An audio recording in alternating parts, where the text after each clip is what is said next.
It is here, the long anticipated, and for some, the long dreaded Blade of Ultramar. This is the new Ultramarine specific detachment for the Space Codex Space Marines, and it is effectively a Gladius clone, but it has some really interesting things in it. In addition to this, we also now officially have the new points for the Victrix Honor Guard and for Marty's Calgar. We're going to talk about it all today, and we're going to do a review of this new detachment to see how brutal it is, what are the combinations we got to look out for, and we're going to have a good time with it. So I just wanted to point out real quickly that there is a nice quality of life improvement that they've done on the faction packs. So if you open up the new faction packs under downloads on Warhammer Community, you will see that now they give a highlight in red. What's new? Hey, well, we got Marty's Calgar and the armor of Antilok, blah, blah, blah, blah, blah. We've got Kato Sagaris. We have the Victrix Honor Guard, blah, blah, blah. I think it's just a nice little quality of life. The faction packs have been updated, and they are going well. So we have the Blade of Ultramar here, all right? Mastered Doctrines is the detachment rule. It effectively is Gladius. So at the start of up to 3 of your command phases, you can select one of the combat doctrines listed below until the start of your next command phase. That combat doctrine is active, and its effect applies to all Adeptus Astartes units from your army. You cannot select a combat doctrine. You have already selected this battle unless a friendly Marnius Calgar model is on the battlefield. That's very interesting.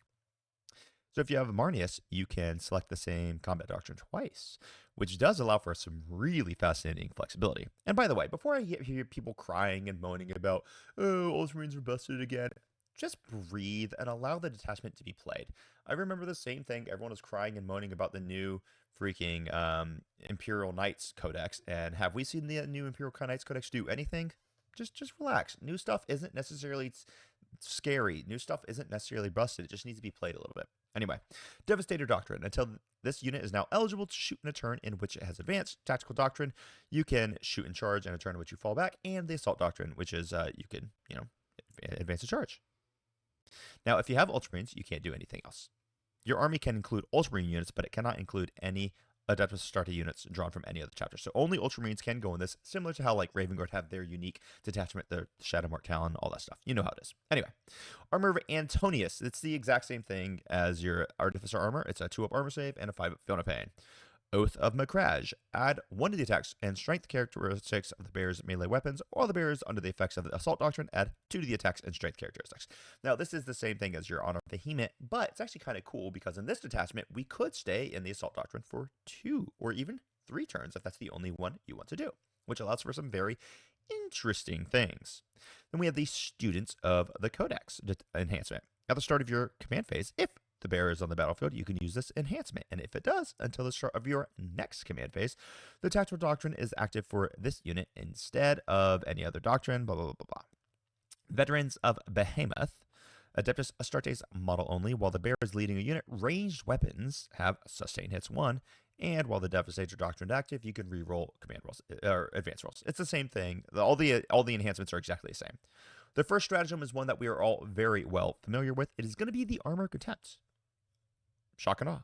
Next one is going to be Ultramarine Adaptivity, which is used in your command phase. 1 Adeptus Astartes unit from your army. Select the Devastator, Tactical, or Assault Doctrine until the start of your next command phase. That doctrine is active for your unit instead of all of the other combat doctrines, even if you already selected. So it's the same thing as adaptive play for the original Gladius Task Force. Then we have the Tactical Foresight.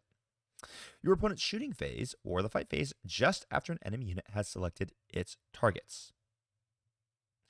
Until the end of the phase, each time an attack targets your unit, if the strength characteristic is greater than or equal to the toughness characteristic, subtract 1 from the wound roll. This is pretty cool. So this is new, and this is effectively like old school, what do they call it? Arkin, no, I can't remember the name of it. It's the one where you can't be wounded. It doesn't matter. Anyway, this is cool. This is actually a really, really big defensive buff, especially when you consider the fact that pretty much all of your Adeptus Astartes units are always, or all of your infantry are going to be T4. So you can really, really bias how much damage is coming through. It's actually a very, very nice one. Tactical Foresight kind of rocks, and it's 1 CP. It can be used on any Adeptus Astartes unit, which means your vehicles like this. Like Dreadnoughts really, really, really like this. Land Raiders. Can I say this again? Land Raiders. Can I say this one more time? Land Raiders. Now they're T12, and if you're shooting with Strength 12 las cannons, those Strength 12 las cannons are effectively going to be wounding on 5s, because it's not if your strength is greater than toughness, it's if the strength is greater than or equal to the toughness. And that's a huge durability. So Land Raiders love this detachment right off the bat. Then we have the Exemplary Vigilance. In your shooting phase, until the end of the phase, ranged weapons equipped by models in your unit have ignore cover. And if your unit is under the effects of the Devastator Doctrine until the end of the phase, also improve the AP by 1. This is awesome on your Assault Intercessors with Bolters. This is awesome on, dare I say it, Desolation Marines. And yes, trust me, my video on my World Championships list is coming out, and the Desolation Marines were awesome. Courage and Honor is the next stratagem that we have to talk about, and this is going to be in the fight phase. One Adeptus Astartes unit from your army until the end of the phase. Melee weapons equipped by models in your unit have the Lance ability, and if you're also on the Assault Doctrine, +1 to the AP. And then lastly, we have Practical Tactics. Your opponent's movement phase just after an enemy unit ends a normal, advance, or fallback maneuver. One Adeptus Astartes infantry or mounted unit, you can make a normal move of up to d6 inches or a normal move of up to 6 if you're under the effects of the Tactical Doctrine. So this Gladius is very, very similar to the old Gladius, this Blade of Ultramar is very, very similar to the Gladius Task Force. The main differences are as follows. You have Master Doctrines. When Marnius Calgar is your army, is your warlord, or I'm sorry, he doesn't even need to be a warlord, he just has to be on the battlefield. When he's on the battlefield, you can use your doctrines more than once. Now, you can still only use up to 3 command phases can you use doctrine in. So if you want to use the Assault Doctrine 3 times, that's awesome, but you don't ever get to use the Tactical or the Devastator Doctrine. So very important. Now, that is actually quite a big difference from what we previously had in Gladius. All the enhancements are effectively the same from what I can tell, and there is only one difference in your stratagems, and that stratagem is this Tactical Foresight one, where you can give a Adeptus Astartes unit -1 to be wounded if the strength of the attack is equal to or greater than your toughness, which is very, very fascinating on quite a lot of units, actually. Just being able to have -1 to wound on demand is pretty sick, and it's not exactly -1 to wound, but it's close enough where that's pretty awesome. Now, in addition to this, we also get points for the Victrix Honor Guard and for Marnius Calgar in his, Terminator armor. So let's go ahead and check those out. So I do want to kind of show you guys those as well. Let me make sure it just popped up. Yeah, it just popped up. Okay, so Victrix Honor Guard are going to be right here. Let me highlight it so you guys, there we go. So for 3, you will have a 130 points for the Victrix Honor Guard. For 6, it'll be 210. Now, this is actually a little bit more expensive than I was thinking it would be. This is a high cost for this Victrix Honor Guard. It doesn't mean the Victrix Honor Guard are not going to be worth it. It doesn't mean that they're not good. They totally are. But 210 is a no-joke cost, and 130 for 3 is more expensive than Sanguinary Guard, which I think is kind of laughably overcosted. I know there's going to be people who disagree with me who want to complain that Ultramarines are busted. But 130 is exceptionally expensive for a 3-man unit of Victrix Honor Guard. I think it's straight up too much. I don't think you'll see 3-mans. 6-man at 210 is pricey. I'm not going to say it's significantly overcosted, but it's definitely on the pricier side of reasonably costed. So I wonder if we're going to be seeing 18 Victrix on the battlefield. I seriously doubt it at this point. I think we're going to be limited to 1 6-man, potentially a 12-man. So maybe one with Marnius and then one with Kato. So that could be what happens. I'm not entirely sure yet, but it is a very, very interesting thing to see. Now, in addition to this, we also need to look for Marnius wherever he is, because I'm sure he got his new points cost in here as well. These weren't highlighted for some reason, which I found a little annoying, but that's a-okay. Marnius, where are you, sir? There we are.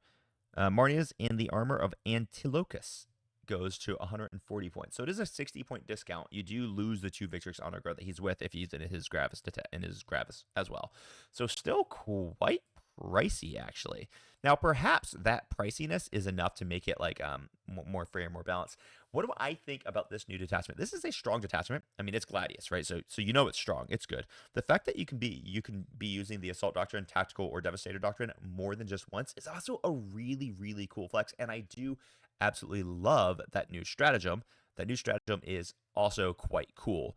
Um, I'm not entirely positive if I think this is great or if I think it's okay. It's one or the other. It's fine or it's great. No matter what, it is good though, because I mean, just I think at this point we can all recognize that Gladius is really good. The only difference here is that we do lose the 2 CP fight on death, but you get that -1 to be wounded, and it's only 1 CP versus the 2 CP. So I think the stratagem wise, it's a wash. I think the ability to utilize multiple detachments or that's the same doctrine more than once is a big win. Victrix Arnagard at 210 is like very neutral, and Marnius is not particularly cheap in his Terminator armor either at 140. So I'm not entirely certain because everyone's terrified that this is gonna like that new Ultramarines are gonna sweep the meta. I'm not certain that's true. Now I'm still buying the Victrix Honor Guard because I think those models are unbelievably cool looking, and I'm just gonna have them. Uh, but I'm not sold that this is gonna be the juice, man. I would stick with Dark Angels over this. My World Champion Dark Angels list. I would stick with Blood Angels over this. This is good though. It allows for some cool flexibility. I want to hear your thoughts. What are the things that you're most excited about? For me right now, I'm looking at Land Raiders that are being wounded on 5s by las cannons or 4s on like Lancers. I think that's a really big deal.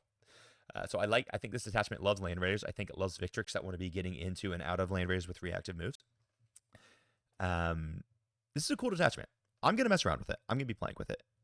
What are you gonna be playing with around with it? That's what I'm super interested in. I definitely still think there's a. I mean, Gladius is just good, right? So you still have access to all the cool stuff from Gladius. This is interesting to put it lightly. I would have liked to see more differences. You could turn this into just like a general. You could honestly run this as a Stormlance army, just use the Assault Doctrine 3 rounds in a row and just have better shots, which is actually quite cool. So I do kind of like that. It allows for some new flexibility. I'm interested to see what people bring up. Once again, I'll be back probably tomorrow with my full list review for the World Championships. I just want to make sure I do it right for you guys, and I am still very sleep deprived, so I haven't gotten to catch up from the flight yet. But I'll be back with that, and until tomorrow, crump on. Bye bye.